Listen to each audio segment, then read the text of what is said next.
히틀러가 유대인들을 학살할 때 이야기입니다. 수많은 독일 유대인들이 소련으로 도망가 영주권을 가지고 살았는데 히틀러는 도망간 유대인들을 잡아 넘길 때마다 많은 돈을 주었답니다. 누구한테? 소련 경찰한테. 그래서 소련 경찰들은 돈벌이를 위해서 유대인들만 보면 영주권 조사를 했습니다. 때마침 유대인 2명이 이렇게 지나가는 것을 본 경찰이 영주권 조사를 하려고 따라갔습니다. 그런데요, 한 명 유대인은 영주권을 가지고 있었지만 한 명 유대인은 영주권이 없었어요. 어떻게 해야 될까요? 영주권이 없는 유대인이 친구의 옆구리를 찌르면서 이렇게 얘기합니다. 네가 도망쳐라. 누구 보고 도망치라는 거예요? 영주권 없는 사람이 도망친 거예요? 영주권 있는 사람이 도망친 거예요? 있는 사람이 도망친 거예요. 막 도망을 쳤습니다. 그러니까 경찰이 도망가는 유대인이 영주권이 없어서 도망가는구나. 그래서 쫓아갔습니다. 그래서 잡았습니다. 그러고서는 이야기한 거예요. 너 영주권 없지? 그랬더니 경찰이 물었어요. 있어요. 어디 봐. 그리고 영주권을 보여줬습니다. 경찰이 이상해서 물어봤습니다. 그런데 왜 도망쳤어? 유대인이 말합니다. 의사가 나보고 약 먹고 뛰라고 했어요. 그래도 아무리 그래도 그렇지 내가 쫓아가면 서야지. 그랬더니 유대인이 하는 말이 나는 의사 선생님이 그 경찰관님에게도 약 먹고 뛰라고 한 줄 알았어요. 그렇게 대답을 했더래요. 여러분 2025년 열심히 뛰셨습니까? 그런데 혹시 누가 뒤에서 쫓아오는 것처럼 뛰신 분은 없어요? 이제 곧 결승선이 앞에 보이는데 이 자리에 계신 여러분들의 얼굴을 한 번씩 쳐다봅니다. 참으로 수고 많으셨습니다. 우리 옆에 계신 분 한번 인사할까요? 참 수고 많으셨습니다.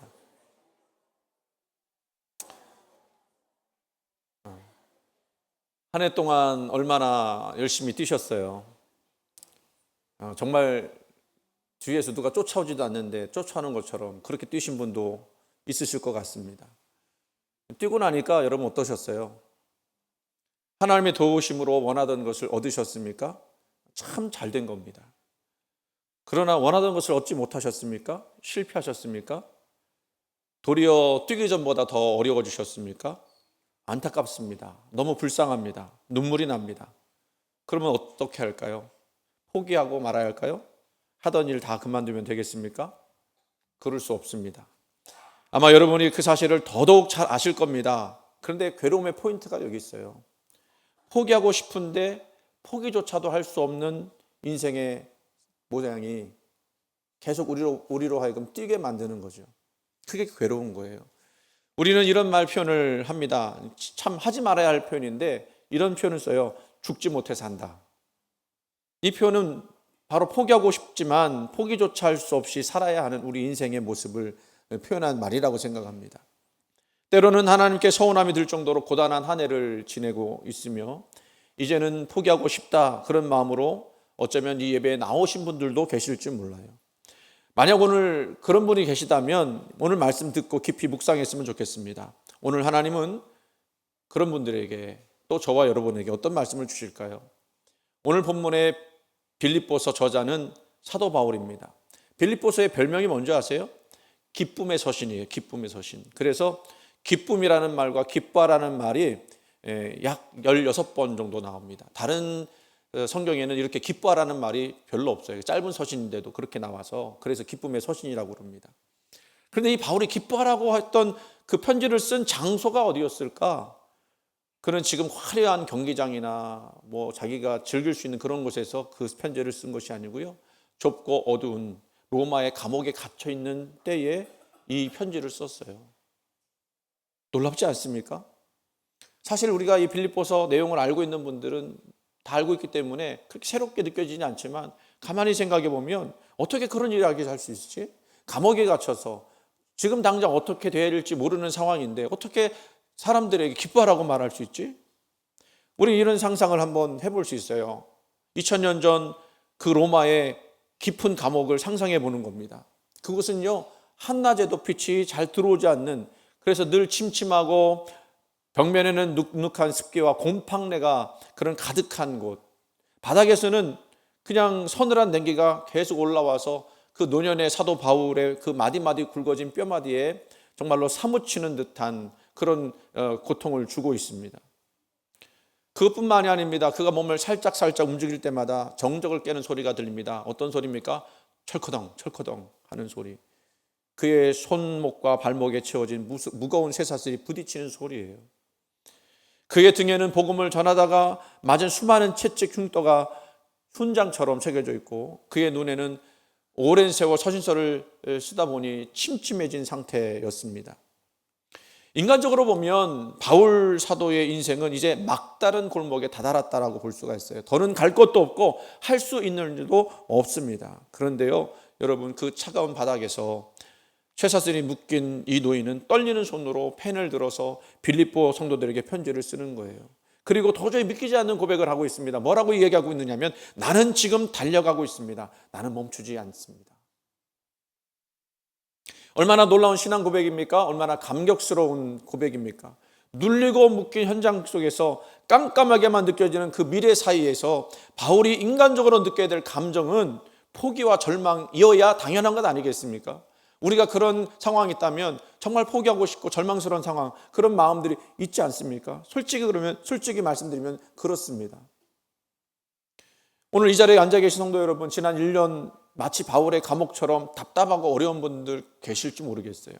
최선을 다해 살았는데 내 손에 남는 것은 바울의 쇠사슬처럼 느껴지는 옥죄는 빚더미와 상처뿐, 그런 것들이 느껴지는 거죠.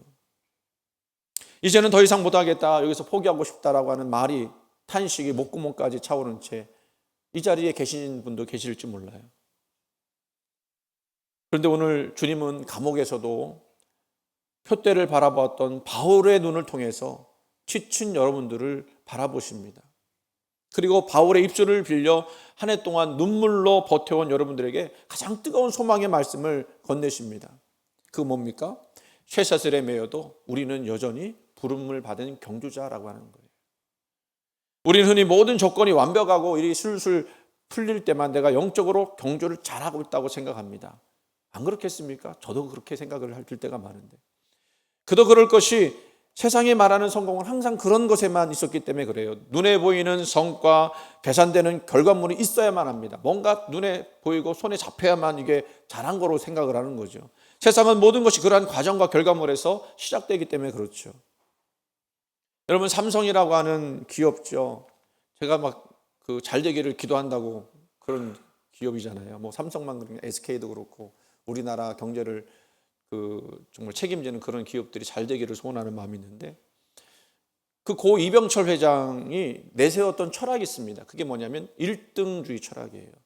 기억하실 겁니다. 삼성이 한 번은 광고를 이렇게 냈어요. 역사는 1등만을 기억합니다. 2등은 아무도 기억해 주지 않습니다. 기억하실 거예요. 그래서 뭐 이런 얘기 있죠. 천재 한 명이 뭐 몇만 명을 먹여 살린다, 뭐 이런 얘기도 했던 적이 있었죠. 그 광고에서 내세운 예가 있었어요. 그 대서양을 최초로 단독 비행한 찰스 린드버그라는 사람, 그리고 전화기를 최초로 발견했던 그레이엄 벨, 그리고 인류 최초의 달 착륙을 했던 닐 암스트롱, 이런 사람들, 역사적인 인물들을 내세우면서 역사에 남는 최초와 1등의 사례를 연결시켰어요. 1등만 기억한다. 그래서 무슨 얘기하는 거죠? 삼성이 1등이 돼야 한다. 우리나라가 1등 되어야 한다. 그래야 살 수 있다. 정말 그런 부분들이 있지 않습니까? 뭐 반도체 경쟁을 하면서 뭐 여러 가지 뭐 이슈들이 많이 있는데, 삼성이 계속 1등을 차지하지 않으면 계속 밀려나는 그런 모습들을 우리가 보면서 1등만 살아남을 수 있구나, 이런 생각을 하게 돼요. 하지만 여러분, 2등 없는 1등은 없습니다. 삼성 광고는 역사가 1등만 기억한다고 했지만 더 깊이 보면 역사는 또 이렇게도 말하는 거예요. 뭐라고 얘기하냐면 1등은 이름으로 기억되지만 2등은 이야기로 남는다. 멋진 말 아닙니까? 1등은요 기록에 남아요. 하지만 2등은요 의미가 된다는 뜻이고요. 1등은 결과로 남기지만 2등은요 과정을 남긴다고 하는 뜻이에요. 실제로 그 닐 암스트롱이 달 착륙을 첫 번째로 했지 않습니까? 그러니까 순서만 바꿨으면 2등이 1등이 될 수 있고 그런 건데, 그냥 어떻게 된 건지 닐 암스트롱이 먼저 내려서 발을 디딘 거예요. 2등이 누구냐면 버즈 올드린이라는 사람이에요. 근데 여러분, 이 사람을 모델로 해서 나온 그 애니메이션이 있어요. 그게 뭐냐면 토이스토리. 저 우주인이죠. 저 사람이 버즈예요. 버즈. 저 사람을, 그러니까 버즈를 그 모델로 삼아서 이 토이스토리를 쓴 거예요. 그러면 생각해 보는 겁니다. 아니, 1등이 있는데 왜 2등을 모델로 세웠지? 늘 2인자로 자리 잡은 사람인데 왜 1등은 안 하고 2등을 모델로 세웠을까라고 했는데, 그 만화에서, 애니메이션에서는 이런 걸 한 거예요. 늘 2인자로 가려진 인생을 모티브로 삼은 거예요. 이 버즈는 자기가 막 날아다니고 자기가 특별하다고 생각했는데 가만히 보니까 자기하고 똑같은 인형들이 많은 거예요. 그냥 나는 버즈 중에 하나가였구나라고 하는 그런 현실 자각을 하는 거예요. 그러면서 굉장히 실망하고 낙심하죠. 난 특별한 줄 알았는데 특별하지 않구나. 그냥 똑같은 사람 속에 한 사람이구나. 우리가 느끼는 감정도 그런 거 아닙니까? 근데 이 토이스토리에서 뭘 얘기하냐면, 2등이었지만 아무도 자기를 알아주지 않는 상황이었지만 그럼에도 불구하고 자기 인생에 그 의미가 있다라는 것을, 자기 존재의 의미를 찾아가는 그런 이야기를 그리고 있어요. 그래서 실제로 그 버즈 올드린이라고 하는 사람이요, 자기가 늘 가려지는 것 때문에 우울증을 느끼고 알코올 중독에 빠지고 그랬다가 이 애니메이션이 나오는 때에 다시 회복이 됐어요. 그래갖고는 막 그 사람들이 이 버즈 올드린을 기억해주고 찾아주고 뭐 그러면서 강연도 다니고, 그 지금 뭐 거의 90세가 넘은 나이인데요. 여러분, 놀라운 건 뭔지 아십니까? 93세에 네 번째 결혼을 했대요. 길고 뭐라 그러죠? 굵고 짧게 가는 거 말고 가늘고 길게.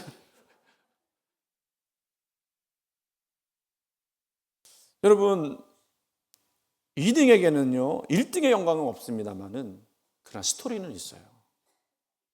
오늘 바울에게도 그 영광스러운 스토리가 있다라는 거예요.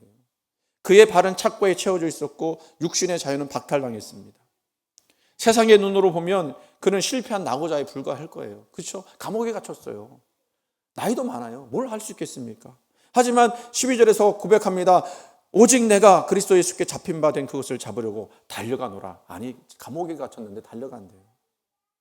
근데 여기서 잡힌 바 되었다라는 표현을 한번 생각해 봤으면 좋겠습니다. 이 잡힌 바 되었다, 누구에게 잡힌 바 된 거예요? 예수에게 잡힌 바 된 거예요. 그는 과거에 다메섹 도상에서 예수님이 그를 강권적으로 붙드셨던 사건을 기억하고 있는 거예요. 바울이 달릴 수 있었던 이유는 자신의 체력이 좋아서 달렸다라는 얘기가 아니라 주님이 먼저 자기를 부르시고 붙들어 주셨기 때문에 그 붙드심의 은혜 때문에 달려간다는 것입니다. 성도 여러분, 올해 한 해 혹시 질병 때문에 지금 이 순간도 교회 나오지 못한 분 계시죠? 병상에 누워 계신 분 계십니까? 경제적 실패로 아무것도 할 수 없어서 발만 동동 구르신 분 계세요? 세상은 그런 분들을 어쩌면 낙오자라고 이야기할지 모르겠지만 하나님은 그 고통의 현장에서 믿음을 지키느라고 애쓰는 여러분을 가장 치열하게 달리는 경주자로 그렇게 여기신다는 거예요. 쇠사슬은 바울의 몸을 묶었으나 주님이 주신 사명은 묶지 못했다는 겁니다. 여러분을 묶고 있는 환경보다 여러분을 붙들고 있는 주님의 그 손을 더 기억하시기 바랍니다. 그 손이 더 강하다는 거예요. 그래서 사도 바울이 한 것이 있습니다. 뒤의 것을 이제는 바라보지 않겠다. 뒤의 것이라는 짐을 십자가 앞에 내려놓겠다, 이 이야기예요. 여러분, 경주자가 막 뛰면서 속도가 나기 위해서는요, 뭘 해야 되냐면 절대로 뒤돌아봐서는 안 돼요. 뒤돌아보는 순간 0.몇 초라도 늦어지게 되거든요. 그래서 그 속도를 내기 위해서는 앞만 보고 달려야 되는데 뒤에 보면 장애물이 걸려 넘어질 수도 있고 속도가 줄기도 하는 거죠. 그래서 바울은 13절 말씀에 단호하게 이렇게 이야기합니다. 뒤에 있는 것은 잊어버리고 앞에 있는 것을 잡으려고. 뒤에 있는 것 잊어버리겠대요. 뒤에 있는 것.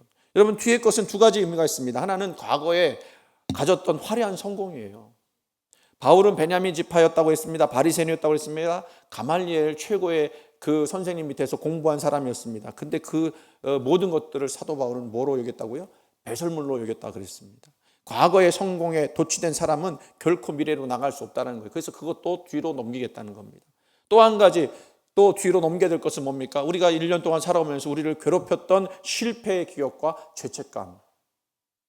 한때 바울은요, 스데반 집사님을 죽이는 데 앞장섰고 교회를 핍박하던 자였어요.